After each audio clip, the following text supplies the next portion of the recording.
Rəsmimi xoş gördük. Xoş gördük Qurban bəy. Hər kəs salamlayıram. Mən məcbur oldum mövzuya görə qoşulum. Sağlıq biraz özümü nasaz hiss edirəm. Ona görə çox qala bilməyəcəm efirdə. Hər halda sizin analizlərinizə tamaşaçıların böyük ehtiyacı var. Buyurun söz sizdə. Təşəkkür edirəm. Üzərimə qoyduğunuz bu məsuliyyətə görə çalışaram öhdəsindən gəlim. Yəni dostlar, birinci verilişi bəyənməyi, paylaşmağı xahiş edirəm hamınızdan. Çünki həqiqətən bu məsələlər olduqca ciddidir və təəssüf ki, Azərbaycan cəmiyyətində baş verənlərə rasional, pragmatik yanaşma yox. Azərbaycanda media platformaların mütləq əksəriyyəti yalnız təbliğatla məşğuldur və İran mı haqlıdır, İsrail mi haqlıdır mövzusunda gündəm yaradaraq Azərbaycan xalqını parçalamaq siyasəti yürüdülür. Halbuki indi şimallı, cənublu Azərbaycanlılara birləşmək lazımdır. Çünki biz hələ bilmirik, bu başlanmış avantura nə ilə bitəcək. Qurban bəy çox gözəl izah elədi müharibənin səbəblərini, onun arxasında duran iqtisadi, siyasi, geosiyasi maraqları. Təbii ki, bəzi şeylərə mənim öz yanaşmam var, mən də öz fikrimi bildirəcəm. İlk növbədə gəlin baxaq görək bu müharibənin səbəbi nə idi? Mən bu barədə öz YouTube kanalımda danışmışam. Sağ olsun Qurban bəy də paylaşıb o çıxışları. 3 paylaşım olubdur. Və çalışmışam ki, hardasa bir mənim anladığım qədər obyektiv mövqe qoyum ortaya. Belə kritik dönəmlərdə Azərbaycan xalqı üçün də bu kritik dönəm. Bu xalqın 10 milyonlarla nümayəndəsi konkret artıq müharibə gedən ölkədə təhdid altındadır. 10 milyonlarla. İndi müxtəlif rəqəmlər deyirlər, mən o rəqəmlərə diqqət vermək istəmirəm. Millətin 1 milyon nümayəndəsi olsun. Onun taleyi bizi narahat eləməlidir. 10 milyon Azərbaycanlı da bir neçə yerə bölünüb, bir-biri ilə mübahisə aparır. Biri o birinə, siyonist agenti, digəri ikincisi birincisinə molla agenti və belə şeylərlə bizi əsas məsələdən yayındırırlar. Əsas məsələ odur ki, dövlət qurucu, dövlət yaradıcı Azərbaycan xalqının, Azərbaycan türklərinin taleyi necə olacaq? Və yeri gəlmişkən, bunu da qeyd edeyim ki, Azərbaycan türkləri dedikdə bizim xalqımızın tərkib hissəsi olan digər millətlərin nümayəndəsi indiyərlər. Gəlin unutmayaq ki, Azərbaycan ərazisində yaşayan talışlar da bölünmüş xalqdır, onların da bir hissəsi İrandadır. Gəlin unutmayaq ki, Azərbaycan ərazisində yaşayan tatların da bir hissəsi İranda yaşayır və zaten Azərbaycana da elə tatların əsas kökü İrandan olub vaxtında tarixən, yəni mənim oxuduğum mənbələrdən. Amma bunun elə bir əhəmiyyəti yoxdur ki, hardan gəlib, kim necə gəlib. Bayaq bir Kürt kanalında baxıram, deyir ki, bir üç baş bilən dırnaq arası yığışıb, artıq Azərbaycanlılarla İran parçalanacağı halda necə mübarizə aparmaq haqqında planlar düzürlər. Biz isə bir-birimizlə dava aparırıq. Biri deyir İsrail haqlıdır, biri deyir İran, heç biri haqlı deyil. Konkret halda İsrail haqlı deyil daha çox. Çünki o bomba bəhanə eləyərək, atom bombası bəhanə eləyərək İrana hücum edib. Bunun da arxasında duran səbəb İsraildəki Netanyahu sağ, ifrat sağ radikal hökumətinin iflasa uğramasıdır. Bax, budur səbəbi. Baxın, Netanyahu hamı ilə müharibə aparır. Yeri gəlmişkən bugün çox pis bir hadisə də baş verdi. Bu, Suriyada baş verib. Dəməşqdə kilsədə terror aktı törədilib, 20-dən yuxarı insan həlak olubdur. Baxın, indi Suriyanı da artıq dini zəmində münaqişəyə çəkirlər. Mən zərrə qədər də şübhə eləmirəm ki, bugün Suriyanı idarə edənlər belə şeydə maraqlı olsunlar və yaxud xristianlar özləri maraqlı olsunlar. Hətta Suriyadakı o müxtəlifliyi bir araya gətirmək üçün cihadçı olmuş, gah Ən-Nusrədə, ondan əvvəl Əl-Qaidədə, Təhrir Əş-Şamda olmuş prezident qalstuk belə bağladı ki, mən Əhməd Əş-Şaranı nəzərdə tuturam ki, yəni mən Suriyanın o dünyəvi düzənini dəyişmək fikrində deyiləm. Amma baxın, gah Ələvilərə qarşı təxribatlar törədildi, indi də xristianlara qarşı. Yəni, böyük, yaxın şərq çox böyük fəlakət içindədir. İndi keçək bu müharibənin səbəbinə. Bir səbəbini dedim, bu Netanyahu hökumətinin, özü də ifrat sağçı hökumətin yeri gəlmişkən bir sıra qərb mənbələrində, o cümlədən məsələn ABŞ mediasında onları ekstremist adlandırırlar. Yəni, onlar həqiqətən ekstremistdir. Yəni, Qəzada o cinayəti törədən ancaq ekstremist ola bilər. Hə, Həmasla müharibə aparırsan, bu dağıt Həması, Həmas terror aktı törədib, oktyabrın 7-də, bəli, Həmasın törətdiyi terror aktı idi. Amma 60 min Fələstinlinin nə günahı var idi burada? Uşaqların, körpələrin, dünən, sıra gün, 2 gün dalbadal humanitar yardım, yəni yemək almağa gedən Fələstinlilərin növbəyə duranları bombardıman eləyiblər. Bir dəfə 84, 2 dəfə 107 nəfəri qətlə yetiriblər. Bunu eləyən cinayətkar Netanyahu hökuməti. Amma heç İran hökuməti də mələk deyil. Bunu hamımız bilirik. İndi bunlar toqquşublar. Toqquşmanın bir səbəbi də əlbəttə yaxın şərq uğrunda gedən geosiyasi mübarizədir. Tarixə baxaq. Hələ qədim Misirdən bu yana. Ondan sonra bütün imperiyalar. Elə bir imperiya yoxdur ki, o yaxın şərqdə təmsil olunmasın tarixdə. Yaxın şərqə müdaxilə eləmiş imperiya olmayıbsa, o imperiya deyil. O imperiya çox qısa müddətdə dağılıb gedib. Tadalaya bilərəm. Teymur Ləngə qədər gedib çıxıb yaxın şərqə. Çingiz Xana qədər gedib çıxıbdır. Bizansı demirəm, Romanı demirəm, ondan sonra Osmanlını demirəm, xilafəti demirəm. Yəni, yaxın şərq dünyanın elə bir bölgəsidir ki, dünyanın müqəddəratı orada həll edir. Kim yaxın şərqə nəzarət edirsə, o da dünyaya nəzarət edir. Coğrafiya belə qurulur. Torpaq belə yaranır, yer kürəsi belə yaranır. Və insanlar da onu bir model kimi götürürlər. Əlbəttə, Amerika Birləşmiş Ştatları biz gördük ki, İraqda müharibə apardı, Əfqanistanda müharibə apardı. Hər ikisindən demək olar ki, biabırçı şəkildə getdi, getməyə məcbur oldu. Suriya böhranını gördük. İraqda hakimiyyət dəyişmək üçün 7 il, Suriyada hakimiyyət dəyişmək üçün 14 il zaman tələb olundu. Və bugün birdən hamı əlinə vurub, hamı yox təbii ki, bir mövqedən çıxış edənlər deyir ki, İran dağılacaqdır 5 gün içində. Bu biraz gülünçdür. Bu qeyri-siyasi yanaşmadır. Nə oldu? Suriya oyuncaq bir rejim hansı ki, bir ara 80%-ə dək öz ərazisinə nəzarəti itirmişdir. Neçə illər qaldı hakimiyyətdə bəşər Əsəd. Səddam Hüseyin əvvəlcə Küveyt avanturasından sonra onun həm qərbdən, həm şərqdən öz ərazisinə nəzarəti qadağan eləmişdilər.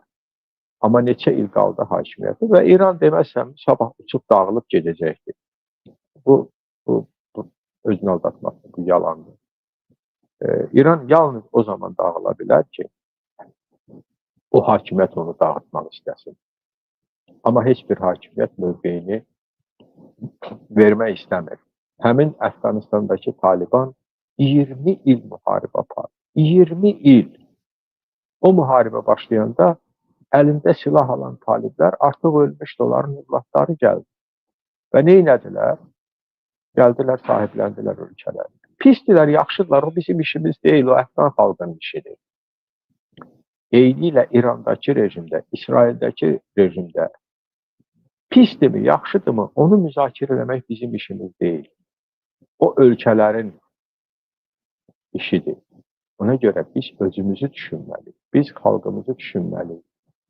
Məsələ burasındadır ki, mən Azərbaycan Xalq Parlamenti iclasında da demişdim bu ifadəni. Azərbaycanlıların ümid yeri Azərbaycan Respublikası. Harda yaşamalarından asılı olmayaraq. Baxın, Rusiyada Azərbaycanlıların haqqı pozulur, hara üst tuturlar Azərbaycan Respublikası. Gürcüstanda pozulur, məsəl üçün deyirəm, hara üst tuturlar Azərbaycan Respublikasına. Və bugün İranda mərkəzi hökumətin belə təlatimlər nəticəsində zəifləməsi, ölkə nəzarəti itirməsi, dağılması nəticəsində Azərbaycanlılar orada sahibsiz qala bilər. Amma Azərbaycanlıların, Azərbaycan türklərinin, talışların, tatların Azərbaycan adlı dövləti var. Və bu dövlət onlara sahib çıxmalıdır. Bugün Azərbaycanda müzakirə olunmalı olan məsələ budur. Yoxsa İsrail mi haqlıdır, İran mı haqlıdır? Bu bizim işimiz deyil. O yolunu özləri aydınlaşdırsın. Özləri bilərlər. Diqqət yetirin. İsrail çox ümid eləyirdi ki, Azərbaycan ərazisindən İrana qarşı hansısa əməliyyatlar keçirə biləcək. Demirəm hərbi əməliyyat. Kəşfiyyat əməliyyatları ola bilər, diversiya əməliyyatları ola bilər. Amma belə göründü ki, buna yol verilmədi. Və bunun ardında İsrailin ən çox bugün bombardıman etdiyi ərazilərdən biri Cənubi Azərbaycan ərazisidir. Budurmu qardaş dövlət? Budurmu dost dövlət? Budurmu müttəfiq dövlət? Və bunu bilərəkdən eləyirlər. Məqsəd nə idi? Məqsəd Azərbaycan ərazisindən İrana qarşı təxribat törətmək, İranı Azərbaycanla toqquşdurmaq və Türkiyəni də bu münaqişəyə cəlb etmək.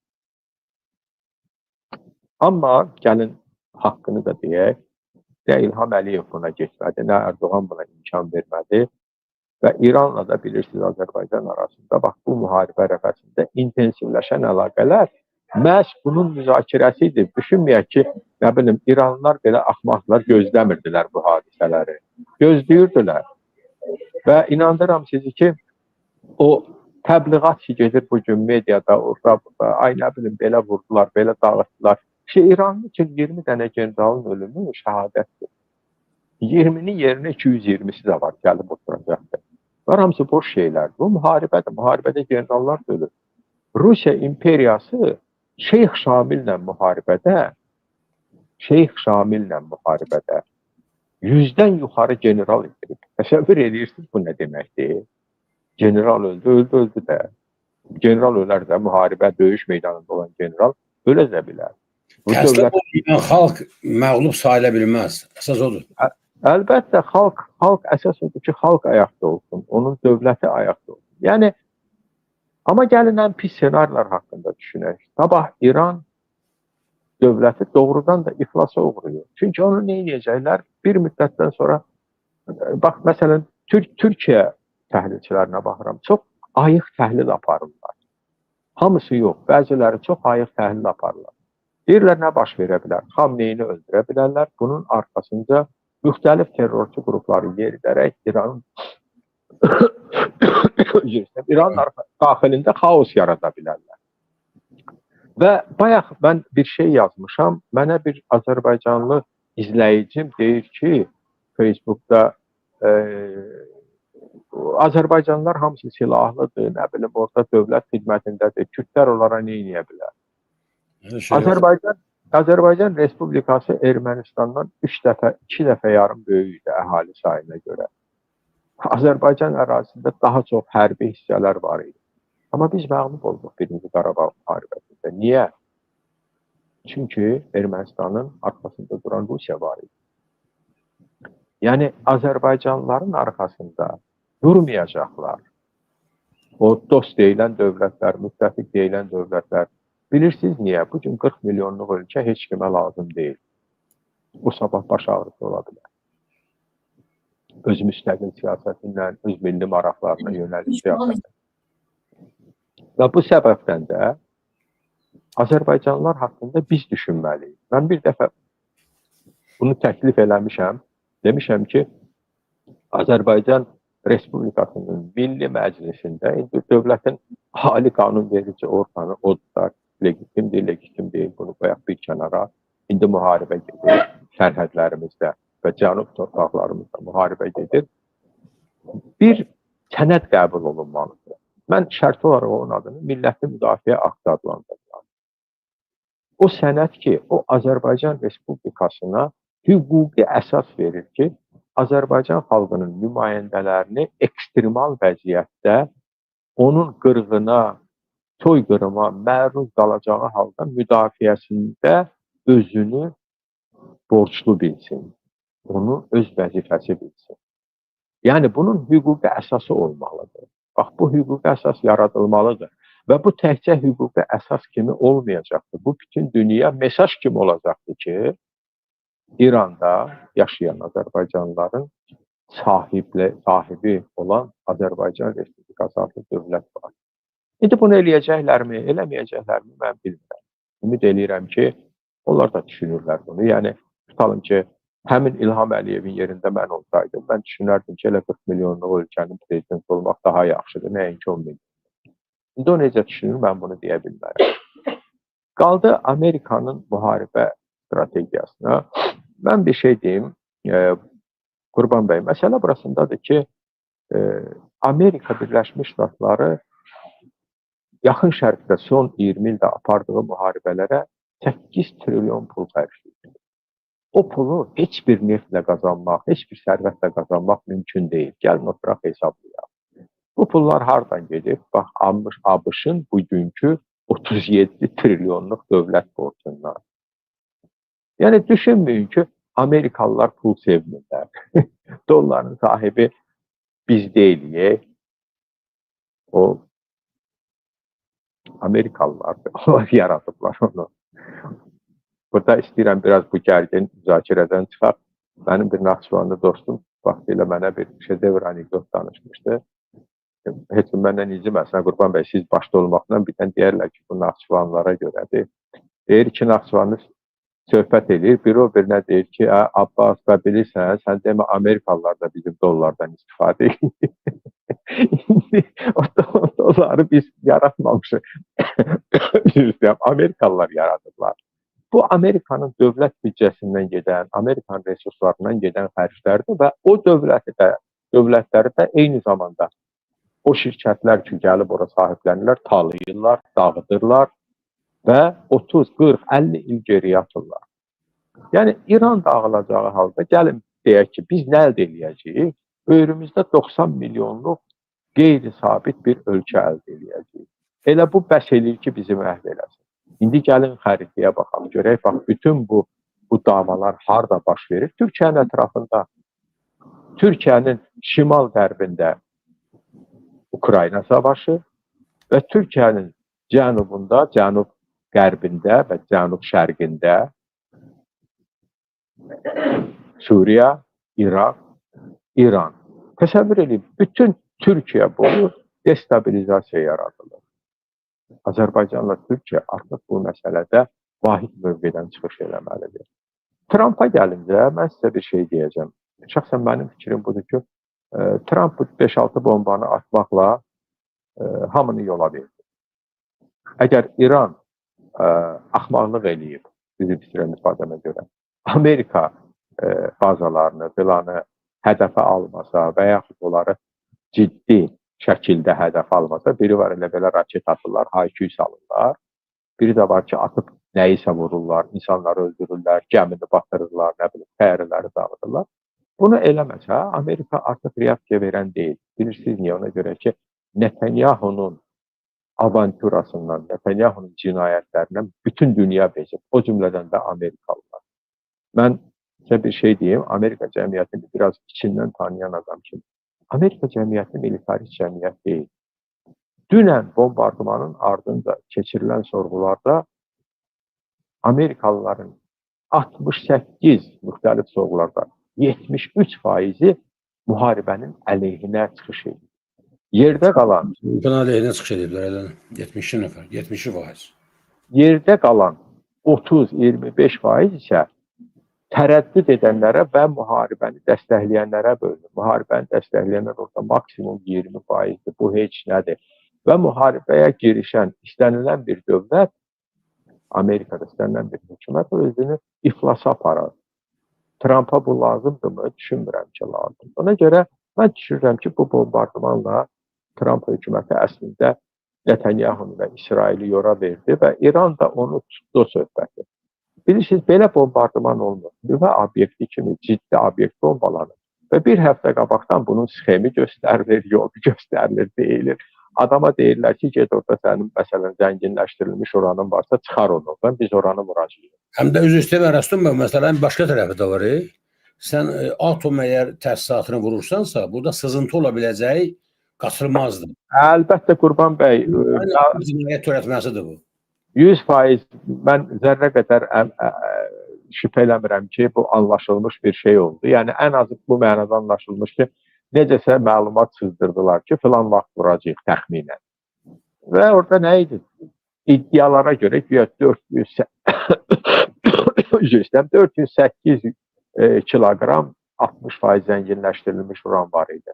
Onu da konteynerləri ilə bir yerdə yığanda, o xüsusi konteynerlərdə daşınır, şüalanmadan qorunmaq üçün. Qoy onu da çəkisi olsun 10 ton. Bir maşına yükləyib çıxarıb aparırlar da, bu bir saatlıq işdir. Yəni sözüm ondadır ki, bunlar hamısı artıq bitdi və İran bugünkü zərbəsinlə İsrailə göstərdi ki, onun Amerika ilə dava aparmaq fikri yox. Və bu əslində ağıllı taktikadır. Niyə mən Amerika boyda gücü özümə qarşı qaldırım? Gəlib bütün şumluyub ölkəmi dağıdacaq da. Lap mən hakimiyyətdə də qalsam, lap ölkəm də bütöv qalsa. Və İran çox millətli ölkədir. İranda dediyim kimi separatçılığı da stimullaşdıracaqlar. Hər şey eləyəcəklər. Əfqanistandan, Kürdistandan, nə bilim, mən hələ o birisi o cihadçı terrorçuları demirəm ki, məşhədçiləri gətirib tökəcəklər İrana, silahlandıracaqlar, dağıdacaqlar dövləti. Bundan kim qazanacaq? Heç kim qazanmayacaq. Kim təminat verə bilər ki, həmin o İranın qərbindəki əsasən Azərbaycanlıların yaşadığı zolağı Azərbaycanlılardan təmizləyib Kürdlərə və yaxud hansısa Bəhadilərə, nə bilim, kimlərəsə verməyəcəklər. Və bununla da Türkiyənin şərqə yolunu kəsəcəklər. Bununla da Türkiyəni bu konfliktlərdən təcrid eləyəcək. Bu müttəfiqlərindən təcrid eləyəcəklər, o cümlədən Azərbaycandan. Ona görə biz məsələyə sırf Azərbaycan maraqları nöqteyi nəzərindən yanaşmalıyıq. Mən düşünürəm ki, Amerika Birləşmiş Ştatları İran buna rəvac verməsə, artıq o müharibədə iştirak eləməyəcək. Ona görə ki, dediyim kimi, Amerika cəmiyyətində bu olduqca negativ qarşılanır. Olduqca negativ qarşılanır. Və hesab edirəm ki, Azərbaycan hakimiyyəti üçün bugün həqiqətən ideal bir şans yaranıbdır ki, özünün milli hökumət olduğuna xalqını inandıra bilsin. Göstərə bilsin ki, o düzgün, dürüst addımlar atıb ümummilli maraqlar naminə öz, deyək ki, siyasi maraqlarını arxa plana keçirə bilər. Bu halda onun siyasi maraqları da kifayət qədər ciddi təmin olunacaqdır. Mən Azərbaycan hakimiyyətinin siyasi maraqlarına xidmət eləmirəm, amma sadəcə təhlilçi kimi deyirəm ki, bugün bu addım atılmalıdır. Milli birlik naminə, milli maraqlar naminə. Edəcəklərmi bunu? Bu artıq mənim işim deyil. Mən bax bunu demək istəyirdim Qurban bəy. Təşəkkürlər. Ərəstun bəy, Çinin və Rusiyanın münasibəti ilə bağlı bir məlumatınız yoxdur ki? Var məlumatım. Mən bildiyim qədər Çin rəhbəri hətta Trumpla danışıbdır telefondan bu barədə və Çin qəti şəkildə buna etiraz edir. Çünki Çinin İranda 100 milyardlarla investisiyası var və Çin İranı iqtisadi tərəfdaş kimi görür. Yəni Çin artıq qlobal oyunçudur. Bunu heç kim dana bilməz. Çin yaxın şərqdə də mövcuddur. Çin dünyanın hər bir yerində mövcuddur. Buna görə elə bu səbəbdən də, həm də bu səbəbdən əlbəttə Amerika Birləşmiş Ştatları siyasəti daha rasional olmağa çalışır. Trump'ı demirəm. Trump başqa kateqoriyadır.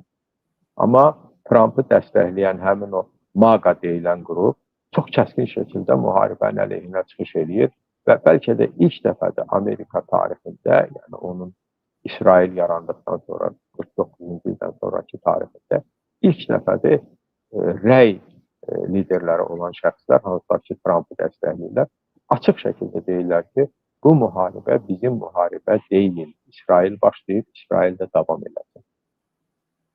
Rusiya, əlbəttə Rusiya da əleyhinə çıxış elədi. Bilirsiniz ki, Rusiya da İran üçün çox önəmli partnyordur və o cümlədən İranın nüvə enerjisi layihələri Rusiya Rosatom tərəfindən işlənir. O cümlədən bu şəhər atom elektrik stansiyası təbii ki, və vurulan yerlərdən biri də o oldu.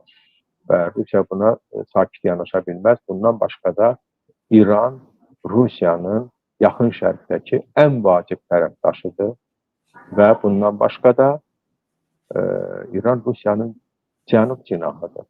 Rusiya cənub cinahının bir xeyli hissəsini Mərkəzi Asiyanı Çinə uduzub artıq. Çinlə Avropa Birliyi orada birgə hərəkət edərək həmin bölgədə üstünlüyü götürdülər. Amma İranı uduzmaq üçün məhvə məhkum olmaq demək. Bu demək ki, Rusiya artıq qlobal güc deyil. Bugün məlumat yayıldı ki, İranın Xarici İşlər naziri artıq Moskvadadır. Bəli, oxudum mən onu. Bir material var, onu izleyək. Açıklaması var ya, tam da öyle işte. Birleşmiş Milletler'den yine bir açıklama var. Tek yol barış diplomasi deniyor. BMGK acil toplanacak her zaman olduğu gibi. İtidal çağrısı yapıyor birçok ülke arka arkaya ama dediğim gibi itidal çağrısı, sükunet, kınama dışında yine yapılan hiçbir şey yok.